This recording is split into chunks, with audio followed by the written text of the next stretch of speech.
Hey everyone, in this video we will learn how to calculate the sales for last year and what is the way to do it. So essentially when you're calculating sales, you could have any table, you're going to use sum. So you'll have a measure like sum of sales amount, whatever is the table name. And let's say you want to get the sales amount for last year. So either you can build an ETL process for it or either you can use the DAX. Now, so what happens with DAX and what's the process it follows?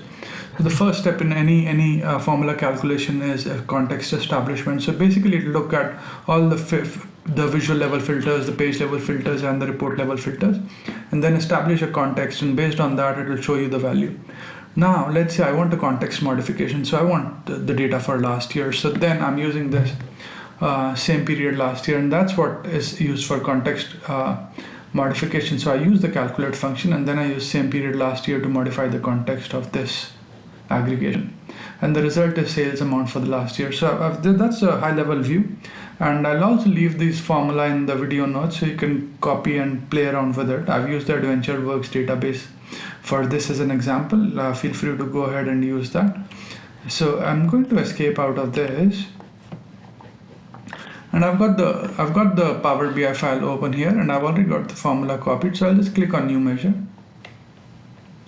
and here you can see I've just put the same formula and I've said calculate sum of FactInternetSales amount, but I've given the context modification, and then I'll just click on this button and it'll create the measure for me. So now let's have a quick look and we'll build a chart. So let's get the sales amount, and then we will also get the sales amount here. So we've got last year sales and the sales amount, which will probably look same, but what we want to see is, let's see how it breaks up by calendar year.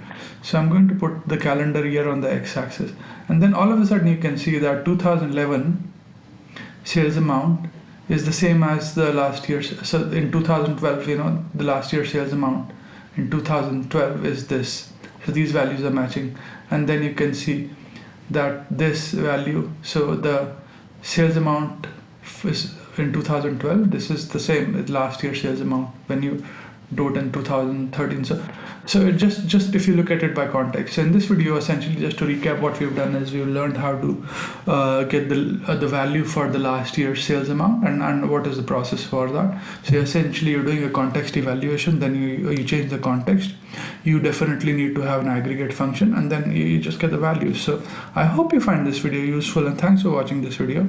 Please do subscribe to my channel and like my videos if you enjoy what I'm doing. Let me know if you would like me to take any specific topics. Cheers. Bye.